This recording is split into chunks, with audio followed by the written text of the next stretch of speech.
Alors déjà, merci d'être là aujourd'hui à Station F pour ce meet-up. Je me présente, Maurel Romain, pour ceux qui ne me connaissent pas. Je suis Solution Architect au sein de l'équipe Digital Launchpad, qui est le programme d'accompagnement de start-up chez OVH. Alors aujourd'hui, on va parler des différents types de cloud. Dans un premier temps, on va voir comment démarrer votre projet d'hébergement d'application. Ensuite, on va voir exactement ce qu'est le cloud pour, juste après, voir quelles sont les meilleures offres, les meilleurs plans qui peuvent vous convenir. On va ensuite voir les solutions cloud qui sont offertes par OVH. Puis on terminera par une séance de questions. Donc, gardez vos questions pour la fin, on pourra y répondre et échanger. Alors, comment démarrer mon projet ? Généralement, quand vous démarrez un projet d'hébergement d'application, vous allez vous poser 1 milliard de questions. Il y en a 4 principales pour choisir, entre guillemets, la meilleure offre, le meilleur serveur. Alors déjà, la première, c'est qu'est-ce que je veux héberger ? Généralement, une application. L'application web, l'application que vous avez développée pour vos clients. De combien de ressources vous allez avoir besoin ? C'est-à-dire ce qu'il y a comme ressources dans un serveur, on verra ça un peu plus en détail après. Combien ça va vous coûter ? Qui va gérer l'application, le déploiement, qui va administrer le serveur, c'est-à-dire quelles sont les compétences en interne. C'est pour ça que je vous demandais un petit peu les compétences, les profils entre vous. Quelles ressources humaines vous avez besoin et finalement aussi quelles ressources humaines peut-être vous allez avoir besoin, peut-être embaucher, passer par une boîte de conseil, un prestataire. Et dernière grande question, combien de temps ça va prendre pour déployer l'application ? Alors, déjà, dans un premier temps, qu'est-ce qu'on peut héberger sur un serveur ? Là, je pense que je ne vais rien vous apprendre. Sur un serveur, on peut héberger à peu près tout type d'application. Vous avez des CMS comme Drupal, WordPress, du Joomla, du PrestaShop pour faire de l'e-commerce, du Apache PHP, dans Xplan, Node.js pour faire du développement web. Des bases de données, type MySQL, Postgre, du SQL Server Microsoft, du Oracle, du MongoDB. On peut faire du Big Data, Hadoop, Cassandra, Elasticsearch. Faire de la containerisation, de l'orchestration. Alors ça, pour ceux qui ne connaissent pas, je rentrerai peut-être un peu plus dans le détail dans la présentation. On peut faire du Docker, du CoreOS, Rancher, de l'orchestration avec Kubernetes, Marathon, Mesos, etc. Classiquement aussi un système d'exploitation, c'est-à-dire la couche qu'il va y avoir en dessous de l'application. Donc du Windows, du Linux comme Ubuntu, CentOS, Red Hat, etc. Et un environnement de développement. Du Python, du Java, des frameworks comme Angular, Meteor. Alors, quand on a passé cette étape, on va commencer à coder l'application. On va arriver à la partie où on va vouloir l'héberger. Alors, de quoi on a besoin pour héberger une application ? De ressources serveurs comme un processeur, c'est-à-dire la capacité de calcul, de la RAM, c'est-à-dire la mémoire, c'est-à-dire la capacité de stockage des processus qui vont s'exécuter sur le serveur, d'un disque dur, donc là c'est un SSD, donc la capacité de stockage de fichiers, une connexion Internet, c'est toujours mieux pour une application en ligne, et un système d'exploitation. Donc là j'ai pris Linux, on peut prendre du Windows, tous ceux que j'ai cités précédemment. En gros, on a besoin d'un bon vieux serveur. De combien de ressources je vais avoir besoin ? Alors ça, c'est une grande question, puisque de manière générale, quand vous commencez, vous ne savez pas vraiment de quoi vous allez avoir besoin, parce que vous ne savez pas combien de clients vous allez avoir, vous ne savez pas combien de connexions, vous pouvez essayer de le prévoir, ou par une expérience précédente le deviner, mais c'est toujours assez difficile. Généralement, vous reposez un peu sur votre hébergeur pour qu'il sache, mais même pour nous, ça peut être compliqué à vous indiquer comme info. Je dis très souvent aux startups que j'accompagne que votre infrastructure, c'est toujours le reflet de votre business. D'ailleurs, les startups ici que j'ai accompagnées, je pense que c'est une phrase que je dis très souvent et que vous connaissez. C'est-à-dire que si votre business grandit, c'est-à-dire que vous faites des ventes, vous avez du chiffre d'affaires, vous avez de plus en plus de clients, ça c'est généralement un bon problème. Et le problème que ça va générer, c'est que votre infrastructure serveur va devoir grandir. Vous allez avoir besoin de plus en plus de ressources. Donc comment vous allez faire pour gérer ça ? Est-ce que ça se fait automatiquement ? Est-ce que vous allez devoir appeler votre hébergeur pour avoir plus de ressources ? C'est un casse-tête, c'est un problème, mais un bon problème. quelles sont les compétences, quelles sont les personnes dont je vais avoir besoin dans ma société pour ce projet, pour le projet d'hébergement de l'application. On va avoir besoin de compétences, par exemple, d'administration serveur, de développeur, peut-être de dev, DevOps, des mots peut-être qui vous parlent ou non, mais voilà, ce sont des compétences qui vont vous permettre de mettre en ligne, de gérer le serveur, de faire les mises à jour, etc. On dit aussi très souvent que le temps, c'est de l'argent. Plus vous allez mettre de temps pour déployer l'application, si vous prenez un serveur et que vous mettez 6 mois à déployer l'application, automatiquement, vous n'allez pas générer de chiffre d'affaires tout de suite. Et qui dit je ne génère pas de chiffre d'affaires, je ne suis pas rentable et forcément on peut mettre la clé sous la porte rapidement. Je ne le souhaite pas du tout, mais voilà, ça peut arriver parce qu'on est sur des produits, des solutions qui ne nous permettent pas de déployer l'application facilement. Alors quelles sont les solutions pour héberger une application? On va parler de serveur dédié, on va parler de cloud. Alors le serveur dédié, c'est un peu le produit très en vogue depuis une bonne vingtaine d'années en France et en Europe surtout. Aux États-Unis, on va voir que eux ils sont plus cloud, mais on arrive de plus en plus à des solutions cloud. Nous, le serveur dédié, c'est un produit qui a été pas mal choisi par en tout cas les clients d'OVH parce que c'est puissant. On peut exploiter la totalité de la puissance d'un serveur. On peut le découper si on veut pour le partager entre plusieurs clients ou entre plusieurs applications, entre plusieurs sites internet aussi par exemple. Mais sur un serveur dédié, quand on vous le livre, vous pouvez utiliser la totalité de ce serveur. Le serveur dédié, il est dédié. Ça je vous apprends rien, c'est dans le nom, il n'est pas partagé entre plusieurs clients. En tout cas, quand on le vend comme offre commerciale. Le serveur dédié aussi, de manière générale, chez les hébergeurs, vous savez où il est. Donc, quand on vous livre un serveur, vous savez qu'il est à Roubaix, Strasbourg, Beauharnois au Canada, Francfort en Allemagne, Singapour, etc. Ce qui n'est pas forcément le cas, par exemple, du cloud. La critique qu'on entend souvent, c'est « je ne sais pas où sont mes données, elles sont un peu par-ci, un peu par-là ». Voilà. Le serveur dédié, il présente certains désavantages quand même. Le serveur dédié n'est pas haute disponibilité. Alors la haute disponibilité, j'espère que vous connaissez ce principe, c'est le fait que votre serveur, en tout cas la solution que l'hébergeur vous vend, est disponible à 100% du temps. C'est-à-dire que si vous avez une panne, qu'est-ce qui se passe sur un serveur dédié? Admettons que le disque dur tombe en panne, vous avez forcément le serveur qui est susceptible de s'arrêter. Et qui dit serveur qui s'arrête dit application qui n'est plus disponible pour vos clients. Pendant ce temps-là, vous ne générez pas de chiffre d'affaires.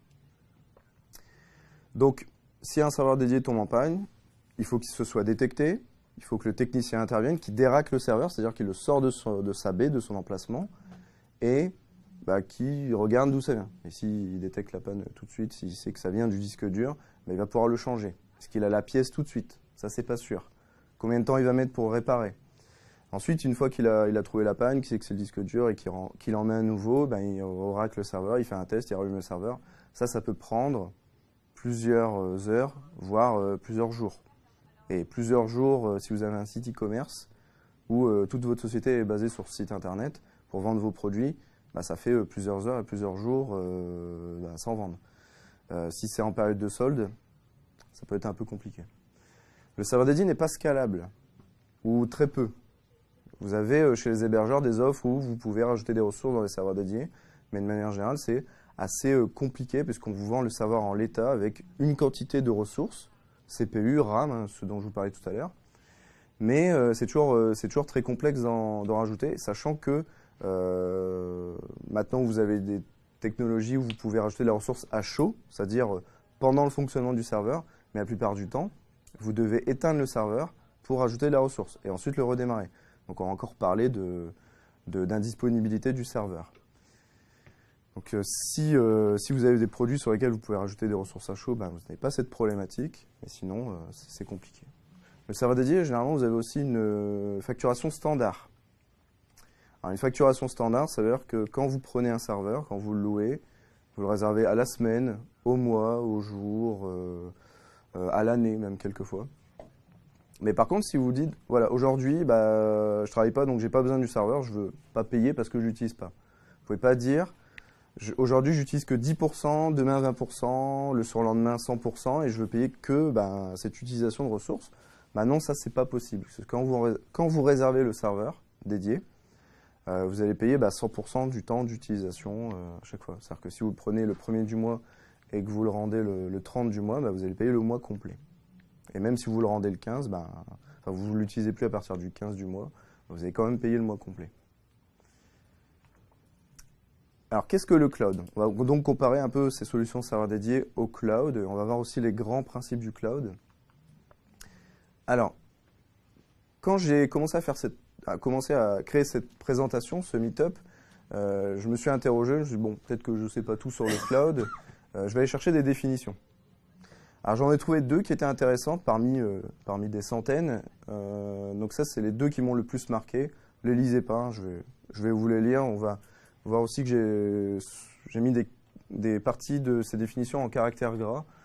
Donc ce sera les mots importants. Alors selon la CNIL, qui est la première définition, le cloud fait référence à l'utilisation de la mémoire et des capacités de calcul des ordinateurs et des serveurs répartis dans le monde entier et liés par un réseau.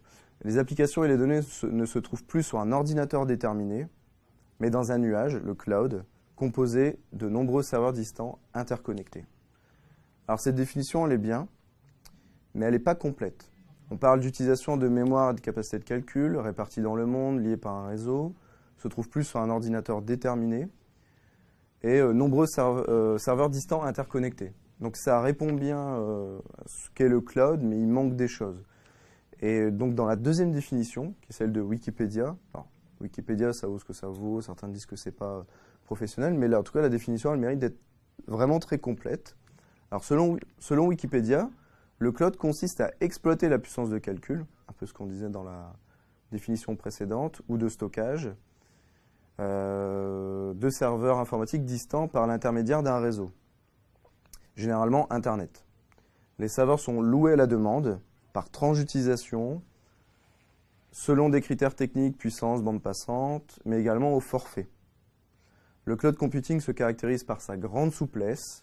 Selon le niveau de compétence de l'utilisateur client, il est possible de gérer soi-même son serveur ou de se contenter d'utiliser des applications distantes en mode SaaS, Software as a Service. Alors, cette définition, vous voyez quand même, il y a d'autres éléments qui sont apportés, comme louer à la demande, par tranche d'utilisation, au forfait, grande souplesse, niveau de compétence de l'utilisateur client, gérer soi-même, se contenter d'utiliser des applicatifs distants en mode SaaS. Donc ça, c'est les termes qui sont un peu nouveaux par rapport à ce qu'on a vu sur la définition précédente et par rapport aux serveurs dédiés. Alors, ces grands principes du cloud, je les ai capitulés en 5 principes. Le premier, c'est la haute disponibilité. La haute disponibilité, je vous ai expliqué ce que c'était tout à l'heure. C'est donc la possibilité d'avoir une application, une partie d'infrastructure serveur dans le cloud qui est disponible à 100%.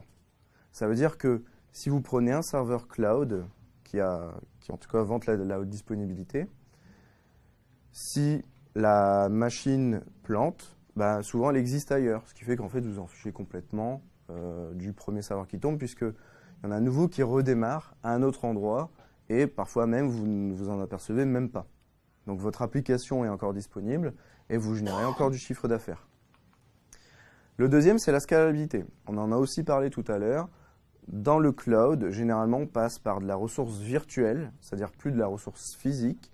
Je détaillerai ça un peu plus tout à l'heure, mais il faut savoir que sur une machine physique, quand vous voulez la découper, vous pouvez utiliser des logiciels qui créent d'autres serveurs sur ce serveur physique qui sont virtuels. Et quand on parle de ressources virtuelles, donc de ressources logicielles, vous pouvez rajouter la ressource comme vous souhaitez. On peut aller rajouter un disque dur supplémentaire qui se trouve ailleurs, le connecter à votre premier serveur, passer d'un plan numéro 1 à un plan numéro 2 en doublant les ressources.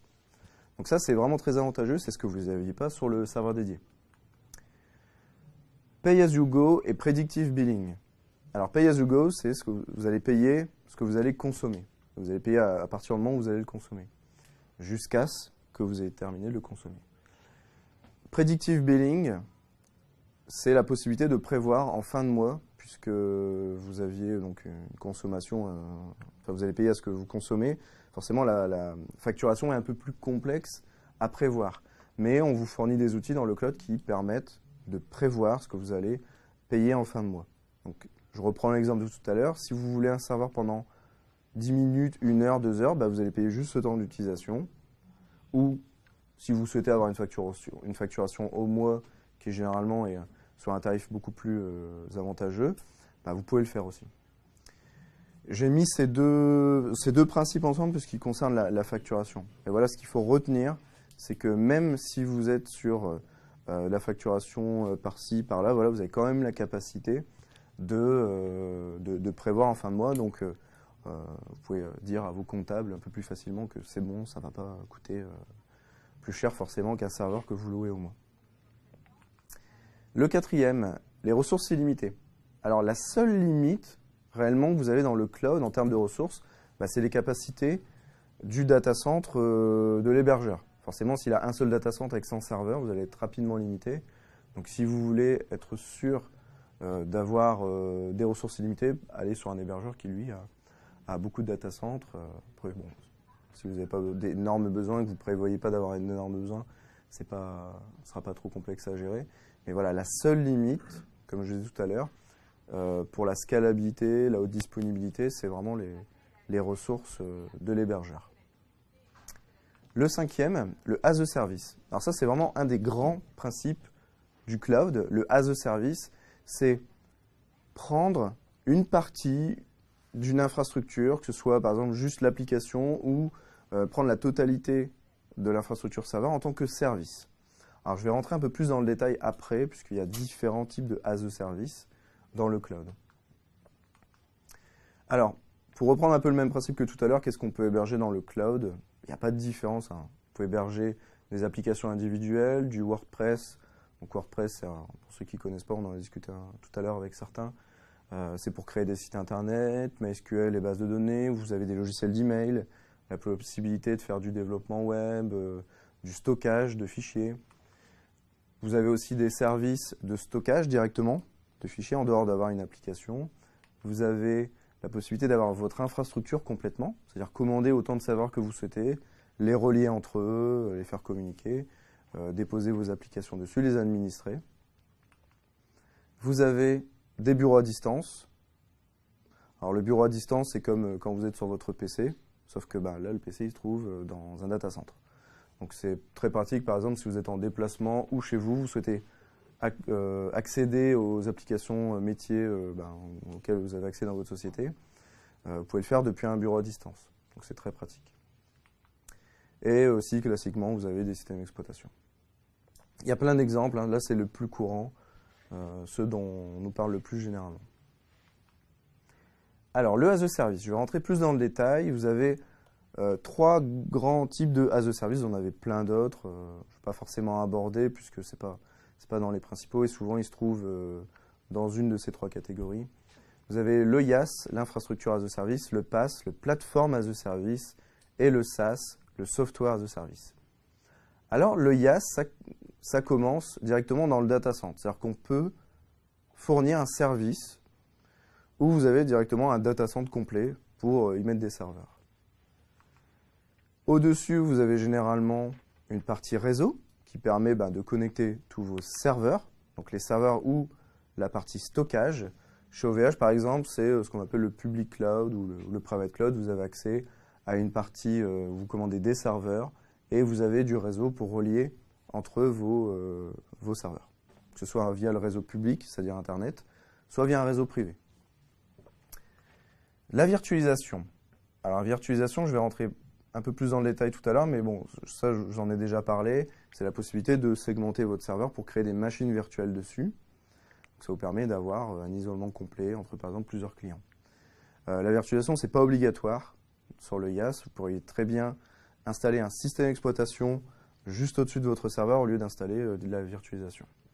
Donc, au-dessus de la virtualisation, vous avez des systèmes d'exploitation directement dans vos machines virtuelles. Comme exemple, on a Ubuntu pour les systèmes d'exploitation et pour la virtualisation, vous avez VMware vSphere. Donc là, on a fini pour la partie IaaS. On arrive sur la partie PaaS qui va du système d'exploitation jusqu'au middleware. Alors le middleware, c'est tout ce qui va se trouver entre l'application Et le système d'exploitation. C'est un applicatif qui permet de faire le lien. Par exemple, vous avez des librairies, vous avez des moteurs graphiques. Exemple, Unreal Engine, pour ceux qui jouent un peu aux jeux vidéo. Si vous jouez à un jeu vidéo, vous avez, c'est l'application. Vous installez votre jeu vidéo sur un système d'exploitation et entre les deux, pour le faire tourner, vous avez un moteur graphique qui permet de faire toute la partie graphique, communiquer avec votre carte vidéo pour avoir de très beaux graphismes, pas de bugs, etc. Donc c'est ce qu'on appelle un moteur graphique, c'est du middleware. Vous avez aussi les API. Les API, c'est la possibilité d'accéder à des fonctions chez un fournisseur de services, comme par exemple un hébergeur. Si vous voulez directement commander des serveurs chez OVH sans passer par l'espace client ou par le site internet, vous pouvez utiliser l'API OVH en implémentant des codes, du code dans vos applications pour déclencher des actions. Donc là, on a fini pour la partie PaaS, Platform as a Service. Là, on arrive sur la partie SaaS qui va du software au middleware. Donc le software, ça c'est ce que vous connaissez le plus généralement, parfois même sans vous en apercevoir. C'est une application en ligne où vous accédez que à l'application. C'est-à-dire, par exemple, un CRM en ligne, c'est-à-dire un outil de gestion de vos clients, votre portefeuille client, comme Microsoft Dynamics, par exemple, ou Sage. Alors, la virtualisation et la conteneurisation. Tout à l'heure, je vous ai parlé de la virtualisation. On est toujours sur une partie physique. Je parle de ressources virtuelles depuis tout à l'heure. Vous êtes toujours de la ressource physique. Au-dessus, vous avez un système d'exploitation qui vous permettra d'installer un hyperviseur. Donc, l'hyperviseur, c'est ce qui vous permet de créer vos machines virtuelles. Quelquefois, vous avez l'hyperviseur et le système d'exploitation qui sont mélangés. Enfin, vous n'avez pas de différence entre les deux, comme par exemple VMware vSphere. Donc, au-dessus de l'hyperviseur, vous avez donc les VM. Sur les VM, vous avez, comme si c'était une machine physique, vous avez un système d'exploitation. Tout en haut, vous avez vos applications, par exemple votre CRM, un site internet, et entre les deux, vous avez des librairies. Donc les librairies, c'est ce qui vous permet, c'est ce qui permet à vos applications de communiquer avec votre système d'exploitation. D'un autre côté, vous avez la conteneurisation. Alors là, ça, c'est une technologie un peu différente, qui n'est pas récente, contrairement à ce que beaucoup de monde pense. C'est une technologie qui existe depuis très longtemps, mais qui n'était pas forcément exploitée, parce qu'il n'y avait pas beaucoup d'acteurs sur le marché. Un grand acteur de la conteneurisation, c'est Docker, par exemple. Je pense que vous avez tous au moins une fois entendu parler de Docker. Docker, c'est un applicatif de conteneurisation. Donc, vous avez toujours une partie physique. Ça, c'est obligatoire. Vous ne pouvez pas avoir vos serveurs qui existent dans l'air, même si on dit que c'est du cloud, du nuage. Les serveurs sont toujours sur une partie physique, sur laquelle il y a un système d'exploitation. Et au-dessus, vous avez à la place de l'hyperviseur, dans la virtualisation, vous avez un container engine. Le container engine va vous permettre de télécharger des images, et ces images, vous allez les déployer dans des conteneurs. Et dans ces conteneurs, vous allez avoir des applicatifs, un applicatif ou plusieurs applicatifs. Et entre les deux, vous avez toujours une librairie qui vous permet de faire communiquer les conteneurs avec le système d'exploitation. Alors par exemple, dans Docker, ce qui est génial, c'est que vous avez une énorme bibliothèque qui vous permet de télécharger des images. Par exemple, si vous voulez un site internet sous WordPress, vous avez une image WordPress qui existe à télécharger. Donc en une seule ligne de commande, vous pouvez le faire. Et ça vous crée un conteneur dans lequel il y a WordPress. Derrière, vous avez du Apache ou du Nginx pour faire tourner les pages HTML. Vous avez du PHP pour communiquer entre votre site et votre base de données. Et vous avez un applicatif MySQL pour la base de données. Donc, si vous comprenez bien, en une ligne de commande, vous pouvez déployer un conteneur et vous avez déjà un site internet. En fait. Donc ça, c'est pas mal et en plus, c'est open source. Donc vous voyez bien la différence entre la virtualisation et la conteneurisation. Sur la conteneurisation, vous n'avez pas besoin de créer des machines virtuelles. Vous créez directement vos applicatifs. Ce qui fait que sur la virtualisation, vous allez consommer un peu plus de ressources puisque vous allez bien les isoler, bien les séparer. Mais je vous rassure quand même, entre les différents conteneurs, il y a une isolation. Quand vous êtes dans un conteneur, vous ne voyez pas ce qui se passe dans les autres conteneurs. Par contre, vous pouvez les faire communiquer entre eux, comme d'ailleurs sur la virtualisation où les machines virtuelles peuvent communiquer entre elles. Donc, d'un côté, vous consommez peut-être un peu moins de ressources, mais de l'autre côté, sur la conteneurisation, il faut faire attention à ne pas en déployer trop, parce qu'on a tendance à ne pas voir, à dire ok, c'est bon, je peux déployer plein de conteneurs, et finalement, ça perd de sa stabilité, parce que vous n'avez plus assez de ressources. Alors, comment choisir parmi toutes ces offres, SaaS, PaaS, IaaS, etc. Ben, on va se reposer les mêmes questions, on va essayer d'y répondre. Qu'est-ce que je veux héberger? Un software? Est-ce que je veux une plateforme? Combien de ressources je vais avoir besoin? Qui va gérer les applications? Qui va gérer les serveurs? Qui va déployer? Et combien de temps ça va prendre pour déployer? Alors, pour le IaaS, on peut représenter ça de manière assez schématique. Alors là, vous voyez, il y a plein d'infos. Mais le IaaS, c'est ça. C'est vraiment une infrastructure complètement modelable, complètement customisable. Si vous avez besoin d'applicatifs, vous pouvez les installer sur une machine physique ou virtuelle. D'ailleurs, tout ce que vous avez en jaune, ce sont des machines virtuelles. Tout ce qui est en bleu, ce sont des machines physiques. Donc une fois que vous avez vous voulez une application, vous voulez l'installer sur un serveur physique ou virtuel, vous pouvez choisir votre plan, c'est-à-dire un type d'offre dans lequel il y a un certain nombre de ressources qui sont allouées. Si vous n'en avez plus assez, vous pouvez passer sur les plans supérieurs avec plus de ressources. C'est savoir, vous les choisissez dans des data centers. Là, vous voyez, par exemple, j'ai pris Strasbourg, Gravelines, Francfort. Ces data centers sont dans des pays, donc ce qui fait que vous avez une modularité sur les pays, sur les data centers dans le même pays. Vous pouvez faire communiquer ces applicatifs entre eux via des réseaux privés. Et dans les data centers, vous avez généralement plusieurs types de technologies. Vous avez du VMware vSphere, du OpenStack. Il y a plein de technologies comme ça qui vous permettent d'avoir votre infrastructure. Donc à partir du moment où vous avez différents types de technologies, on va parler d'hybrid cloud parce que vous avez des technologies différentes qui communiquent entre elles.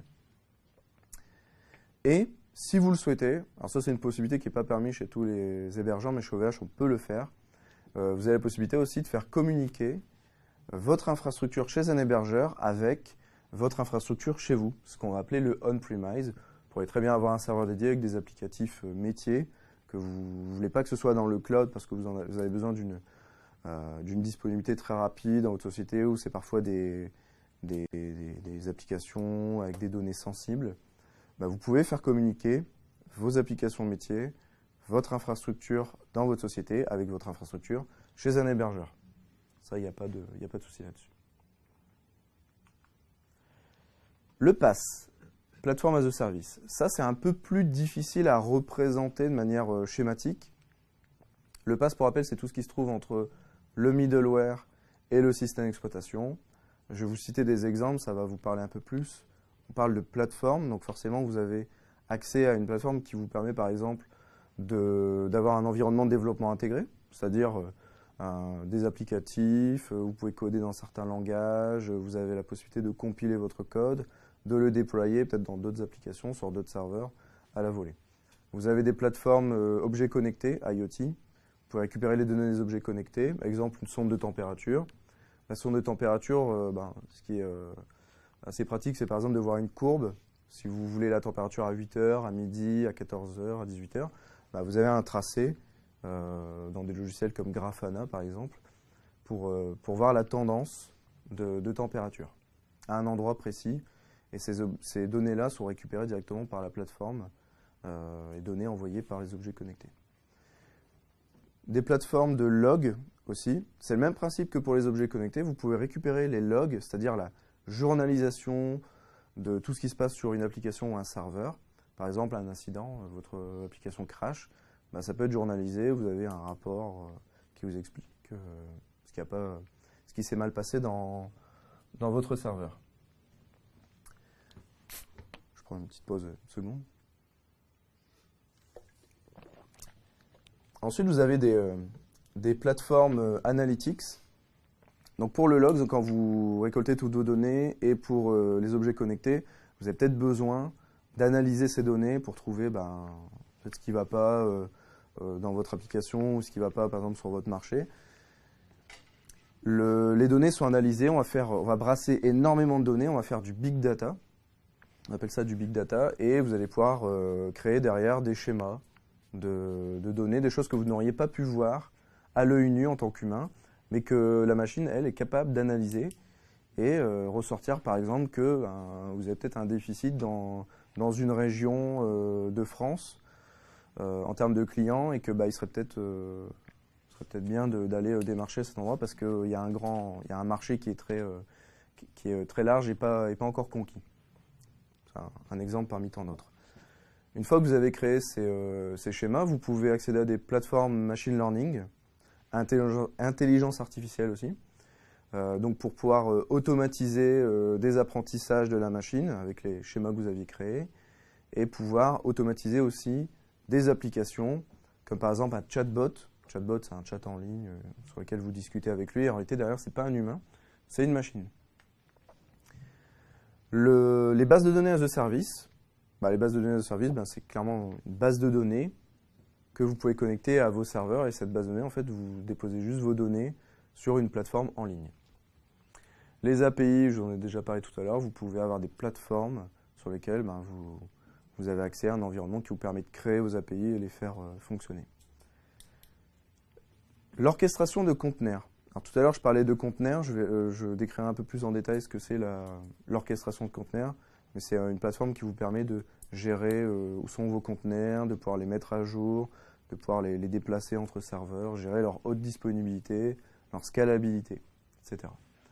Là, on va parler du SaaS, le Software as a Service. Alors, le Software as a Service, comme je le disais tout à l'heure, généralement, vous connaissez tous. Vous avez des applications qui se trouvent donc entre le software et le middleware.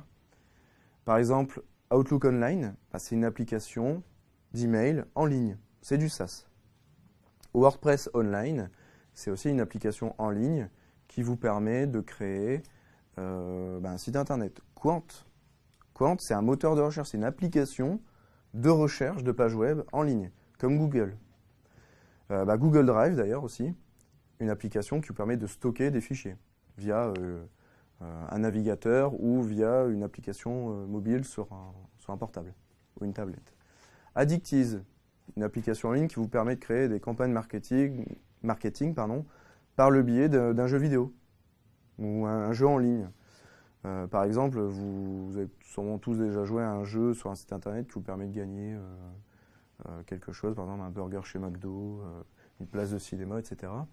Cozy.io. Cozy.io, c'est un peu comme Google Drive, mais on va dire du côté lumineux de la force, protection des données, etc. Slack. Alors ceux qui sont chez Station F, je pense que vous connaissez tous Slack puisque vous l'utilisez. C'est une application communautaire qui vous permet de partager, échanger entre vous. Office 365, je ne vais pas vous faire l'insulte de vous expliquer ce que c'est, je pense que tout le monde connaît. Word, Excel, PowerPoint, etc. Facebook. Alors, Facebook, on n'y pense pas souvent, mais c'est une application SaaS. Et c'est une application qui vous permet d'échanger avec des gens, c'est un réseau social. Live Question. Alors quand j'ai préparé cette présentation, je ne savais pas qu'ils seraient présents dans la salle, donc ils sont là. J'espère que je vais bien le résumer. C'est une application qui vous permet de créer des questionnaires et ensuite récolter les données en sachant par exemple si ce que les hommes ont répondu, ce que les femmes ont répondu, quel âge. C'est ça ? C'est ça. Merci. Alors, quelles sont les solutions cloud chez OVH ? Alors, généralement, quand vous n'avez pas forcément beaucoup de connaissances, quand en administration de serveur, quand vous venez par exemple d'un hébergement web, vous voulez monter un peu d'un cran parce que vous voulez peut-être faire du bac à sable ou vous voulez apprendre, généralement on va orienter nos clients vers du VPS. Parce que le VPS, vous avez une machine virtuelle, vous n'allez pas gérer toute la partie physique, donc c'est donc pas cette partie physique, vous n'allez pas gérer la virtualisation, vous allez accéder juste à la machine virtuelle à distance. Sur ce type d'offre, généralement, vous pouvez choisir parmi un catalogue d'applications. On vous livre un serveur avec des applications préinstallées. Exemple, WordPress. Ou des environnements de développement, Ruby on Rails, par exemple. Au monde d'un cran, admettons que finalement le VPS, ça ne vous suffit plus. Vous voulez créer une grande infrastructure serveur, mais toujours virtualisée avec de la haute disponibilité, sans gérer la partie physique, qui est d'ailleurs partagée entre plusieurs clients comme sur le VPS. Pas forcément toucher au côté virtualisation, vous voulez juste commander des machines, mais vous en voulez plein. Là, vous allez vous orienter vers plutôt du public cloud. Le public cloud, ça vous permet d'avoir des serveurs, commander du stockage supplémentaire, des adresses IP, pouvoir relier tous vos serveurs entre eux. Vous pourrez même relier ces serveurs avec d'autres produits chez OVH. Le private cloud, on monte encore d'un cran. Admettons que le public cloud, ça ne vous suffit plus, que vos clients vous demandent d'avoir un isolement complet, c'est-à-dire qu'il n'est pas partagé entre plusieurs clients chez OVH. Dans ce cas, le private cloud, ça répond à la question. Vous avez une gestion des machines virtuelles que vous allez créer depuis un hyperviseur auquel on vous donne accès. On vous permet de commander des ressources physiques qui ne sont attribuées qu'à vous. C'est-à-dire que quand on vous dit vous avez votre private cloud, il est à vous, il n'est pas partagé entre plusieurs clients. Par contre, nous, de notre côté, OVH, on va administrer la partie physique. C'est-à-dire que vous n'avez pas à installer l'hyperviseur pour que vous puissiez créer vos machines virtuelles. On va juste vous donner les codes d'accès à l'hyperviseur. Vous allez pouvoir bidouiller ce que vous voulez dedans et créer vos machines virtuelles, les relier entre elles, etc. Le private cloud, c'est le seul service chez OVH sur lequel vous avez beaucoup de certifications qui s'appliquent, comme CSA Star, SOC type 1, type 2, PCI DSS pour tout ce qui est module de paiement, le dernier c'est ISO 27001 et il y en a un dernier aussi qui est l'hébergement de données de santé. Donc si vous avez des données de santé, des données personnelles d'ailleurs de santé de vos clients que vous devez recueillir sur un serveur, il vous faut obligatoirement, ça c'est la loi, il vous faut un serveur hébergement de données de santé qui soit certifié. Je ne vais pas rentrer trop dans le détail de ces certifications parce que ça pourrait faire l'objet d'un meet-up complet. Mais bon, sachez que si vous avez besoin de ces certifications, ce sera le private cloud qu'il faudra choisir. Comme je vous disais tout à l'heure, vous avez la possibilité de faire un hybride cloud et de relier par exemple des ressources public cloud et du serveur private cloud. Par exemple, si vous avez besoin d'hébergement de données de santé, mais que vous avez aussi besoin par exemple de faire du calcul, faire du machine learning sur la base d'une carte graphique, du GPU, par exemple sur le private cloud, vous n'avez pas de GPU, mais par contre vous en avez sur le public cloud. Le public cloud, lui, vous n'avez pas de certification hébergement de données de santé, ce qui fait que si vous avez besoin de ces deux choses, le GPU et l'hébergement de données de santé, vous prenez un peu de public cloud et un peu de private cloud et vous pourrez relier les deux entre eux et faire vos calculs graphiques sur public cloud et les données de santé sur le private cloud. Donc ça, c'est assez pratique. Et tout ça sera relié via le réseau privé qu'on appelle le VRAC chez OVH. On va rester dans le IaaS encore un peu. Vous avez le Cloud Desktop Infrastructure. Alors le Cloud Desktop Infrastructure, c'est exactement comme le Private Cloud. Sur le Private Cloud, vous créez des VM, mais sur le Cloud Desktop Infrastructure, vous allez créer des bureaux à distance. Donc bureaux à distance, je vous ai expliqué ce que c'était tout à l'heure. Vous avez la possibilité de créer sur cette infrastructure plein de bureaux à distance pour, par exemple, votre société. Les clients qui vont aimer ça aussi, ce sont les revendeurs. Admettons que vous souhaitez créer un service sur lequel vous revendez des bureaux à distance avec je sais pas, des jeux installés ou des applications, la suite Adobe, la suite Office. Vous pouvez déjà l'avoir sur ces bureaux à distance et les déployer automatiquement via le Cloud Desktop Infrastructure et ensuite les revendre à vos clients. Le serveur dédié. Je vous ai déjà expliqué ce que c'était tout à l'heure. Chez OVH, vous pouvez commander des serveurs dédiés qui vous sont dédiés à vous uniquement, d'où le nom serveur dédié. Vous pouvez les commander à la semaine, au mois, et vous avez plein de types d'offres en fonction de si vous voulez héberger plutôt des applications multiples ou une grosse application qui va avoir besoin de beaucoup de ressources. Des serveurs sur lesquels vous avez des options VRAC, c'est-à-dire réseau privé ou non.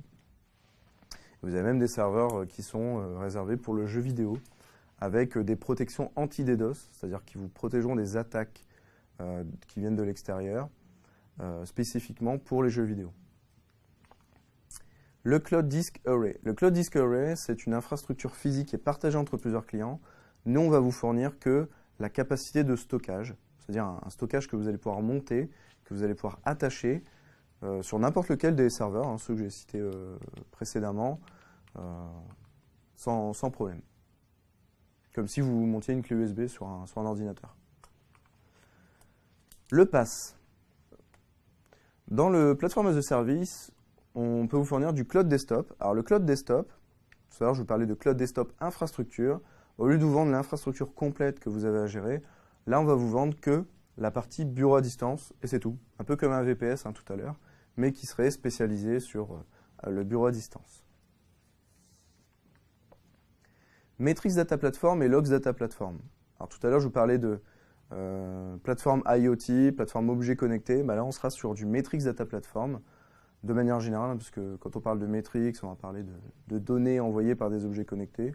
Pas forcément, vous pourrez très bien envoyer des Matrix depuis un serveur. Et ces métriques, vous allez les récolter, pouvoir les analyser, pouvoir les afficher aussi graphiquement.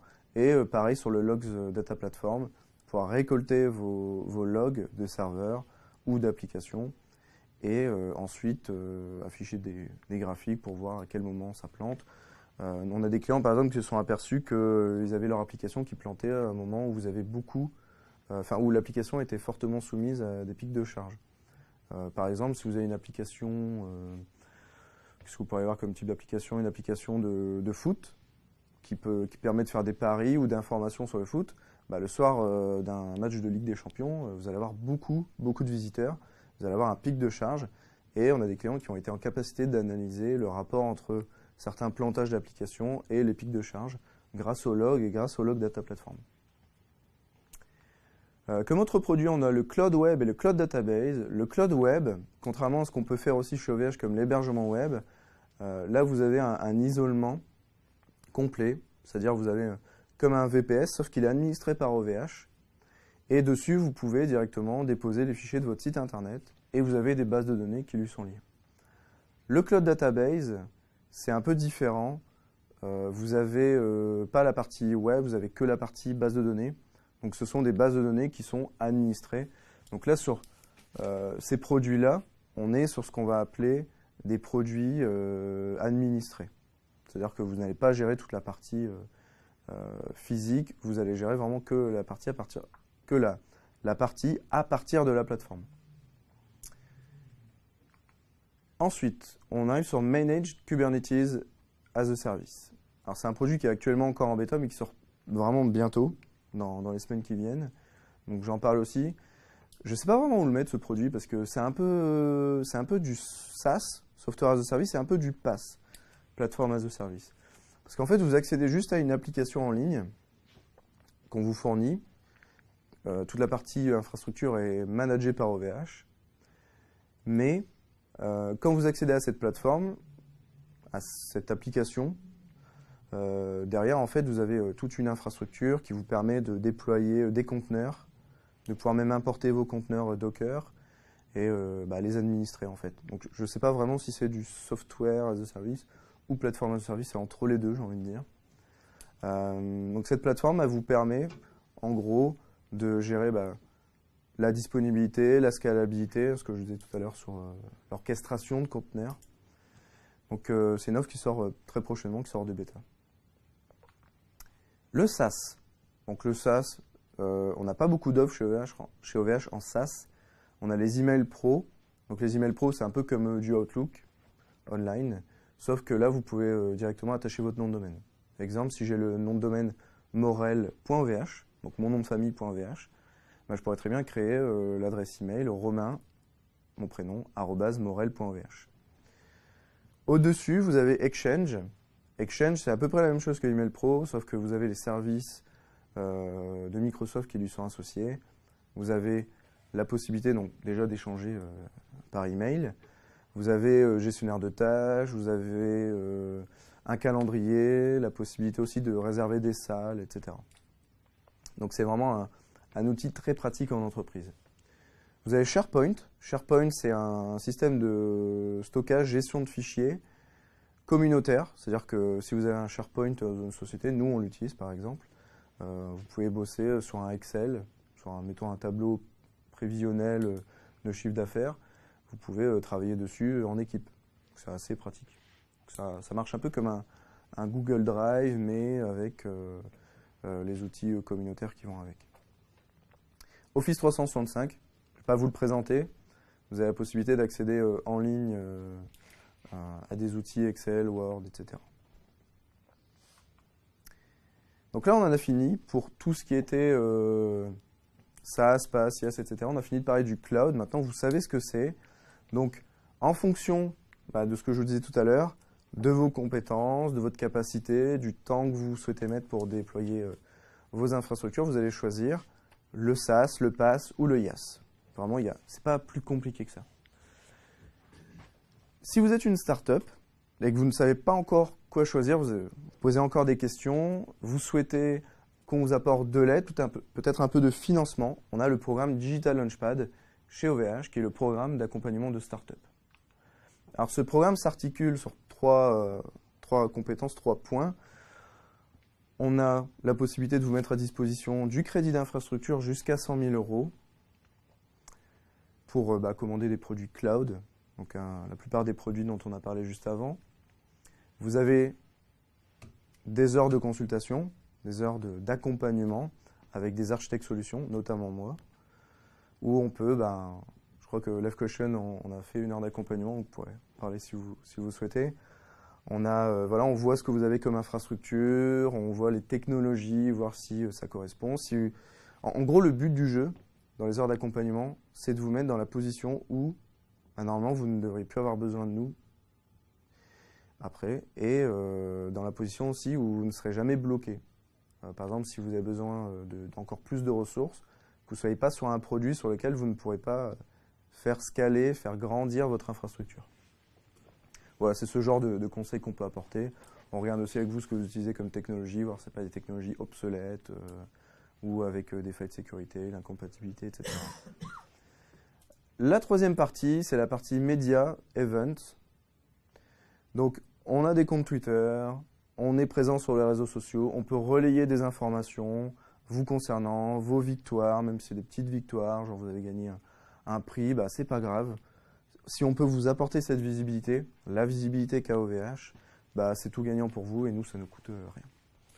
La partie événements, on fait des événements, comme par exemple l'OVH Summit, on a fait des OVH Cloud Tour, des OVH World Tour, où on se déplace à Paris, dans d'autres pays ou des villes en France, où on est présent, on présente nos produits, on peut aussi présenter des startups.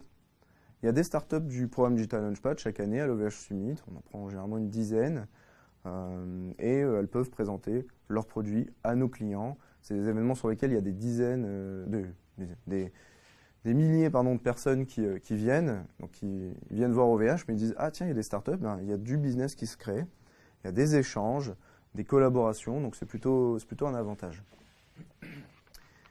Si vous êtes une startup et que vous souhaitez vous inscrire, il y a une seule adresse, ovh.com/dlp. Vous avez un formulaire de quelques minutes à remplir. On vous demande ce que vous faites, vos besoins, si vous êtes dans un incubateur, etc. Et on vous répond sous une semaine. Je vous remercie. Si vous avez des questions, on peut y répondre tout de suite. Quelquefois, les questions, elles arrivent un peu plus tard. La première question aussi est toujours la plus difficile. Donc, si ça vient plus tard, une adresse dlp@ovh.com et n'hésitez pas à nous suivre sur notre Twitter OVH_DLP. Je vous remercie.